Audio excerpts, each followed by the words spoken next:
Hello all, स्वागत आहे तुमचं माझ्या पुणे टू पॅसिफिक चॅनलमध्ये. आणि आज मी तुम्हाला एका नवीन गोष्टीबद्दल सांगणार आहे.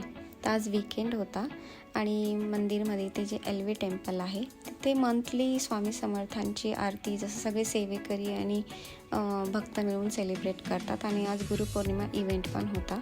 तर मी माझ्या नवऱ्याला फुलं घ्यायला पाठवलेलं.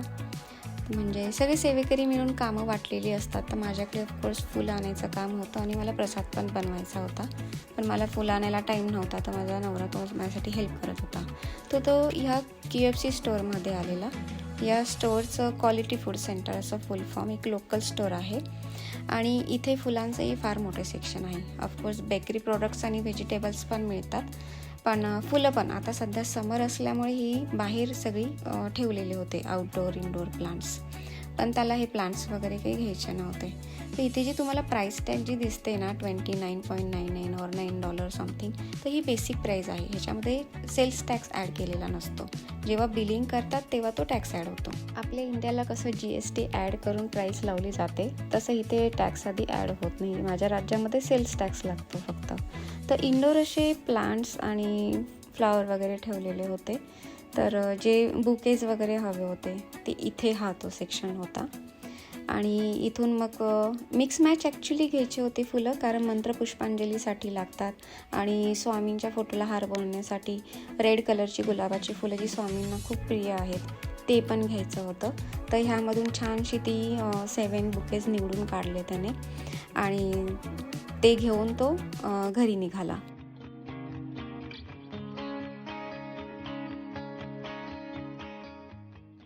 तर त्याने फुले घेऊन येईपर्यंत प्रसादासाठीचा मसाले भात माझा सगळा बनवून झालेला होता. जनरली कसं असतं, जेव्हा मंथली आरती असते ना, तेव्हा इच्छाशक्तीने लोक म्हणजे जे सेवकरी स्वामी भक्त आहेत ते प्रसाद घेऊन येतात. पण हा गुरुपौर्णिमा इव्हेंट होता, त्याच्यामुळे तो प्रसाद आम्ही ठरवलेला की मसाले भात आणि शिरा बनवायचा. आणि मी मसाले भातसाठी साईनअप केलेलं. तर मसाले भात मी छान बनवून घेतला होता प्रसादासाठी आणि त्याला पॅक केला, कारण की आम्हाला लगेच आरतीसाठी निघायचं होतं. तर आम्ही आता आलो होतो LV टेम्पल म्हणजे साईबाबा टेम्पलला. तर बाहेरून दिसताना तुम्हाला असं हे ऑफिससारखं दिसेल. इथे आपले इंडियासारखे कळस असणारे मंदिर नसतात. तर मंदिरच्या आतमध्ये आल्यानंतर काही सेवेकऱ्यांनी आधीच येऊन स्वामींच्या आरतीची तयारी करून ठेवलेली. तर इथे मंदिरमध्ये साईबाबा टेम्पल जरी असलं तर फक्त साईबाबांची मूर्ती नसते, त्याचबरोबरीने बाकीचेही जसे शंकराचं आहे, गणपतीचे आहे, विठ्ठल रखुमाई आहेत, काही साऊथ इंडियन देवी देवता जे आहेत त्यांच्यासाठी अशा छोट्या छोट्या स्पेस करून दिलेल्या असतात. आणि त्यांची ते भक्त येऊन आरती वगैरे अटेंड करतात. तर इथं तुम्हाला साईबाबा पण बघायला म्हणजे दिसतील, त्यांचं पण दर्शन होईल. हनुमान आहेत, त्याच्यानंतर आपले गजानन महाराजांची पण मूर्तीची प्राणप्रतिष्ठापना काही महिन्यांपूर्वीच झाली, तर त्यांचं पण इथे आहे. आणि ह्या स्वामी पादुका श्री क्षेत्र त्र्यंबकेश्वर नाशिक येथून आणलेल्या आहेत. आणि जेव्हा आम्ही मंदिरात आलो तेव्हा ऑलरेडी सगळे स्वामी भक्त आणि सेवेकरी जमा झालेले होते आणि सामूहिक नामस्मरणाला सुरुवात झालेली होती.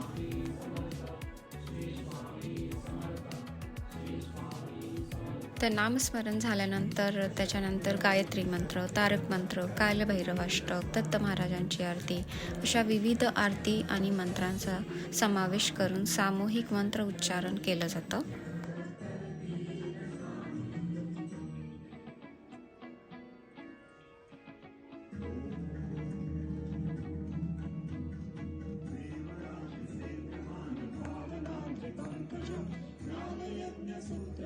शेखरं कृपाकरं नारदादियोगी वृन्दवन्दितं दिगम्बरं काशिकापुरादिनाथ कालभैरवं भजे.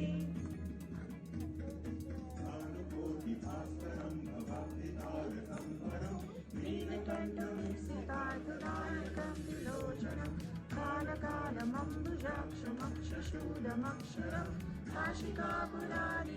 तर सामूहिक आरती आणि मंत्र उच्चारण झाल्यानंतर गुरुपौर्णिमेनिमित्त पुढचा कार्यक्रम होता मातृपितृपूजन. तर बालसंस्कारांतर्गत मुलांना ती संधी मिळाली की आपल्या आयुष्यातले जे पहिले आपले गुरु असतात, आपले आई वडील, त्यांना वंदन कसे करावे, इवन ते शिकण्याची त्यांना ह्या कार्यक्रमांतर्गत संधी मिळाली. आणि काही सेवेकऱ्यांनी माईकद्वारे त्यांना ते गाईड केलं आणि मुलांनीही खूप छान प्रकारे एन्जॉय केला तो इव्हेंट आणि खूप छान प्रकारे तो कार्यक्रम पार पडला.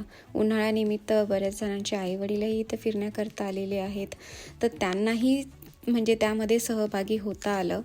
त्यातीलही काही क्षणचित्रे जेवढी मला कॅप्चर करता आली ती मी केली. तर मातृपितृपूजन झाल्यानंतर पुढचा कार्यक्रम होता पालखी सोहळा.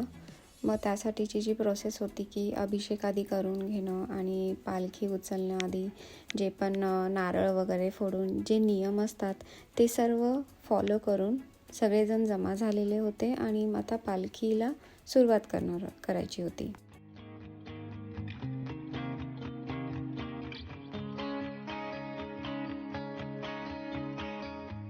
आणि अशा प्रकारे मग स्वामींची पालखी मिरवणूक काढली जाते. मग ती स्वामींच्या नामघोषात, जसं की श्री स्वामी समर्थ किंवा दत्तगुरूंच्या नामघोषात दिगंबरा दिगंबरा श्रीपाद वल्लभ दिगंबरा ह्या नामघोषात ती काढली जाते.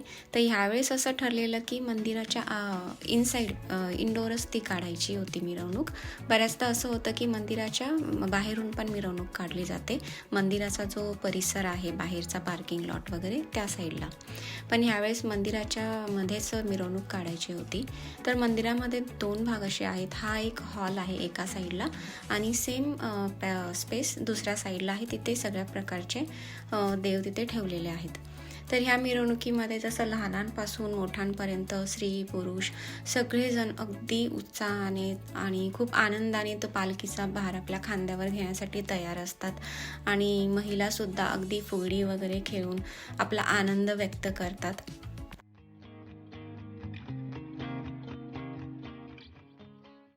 तर पालखी मिरवणूक झाल्यानंतर प्रत्येकाला स्वामींच्या दर्शनाचा लाभ दिला जातो आणि तुम्ही इथे बघू शकाल की प्रत्येकजण एका लाईनीत उभा राहून ते दर्शनाचा लाभ घेतात.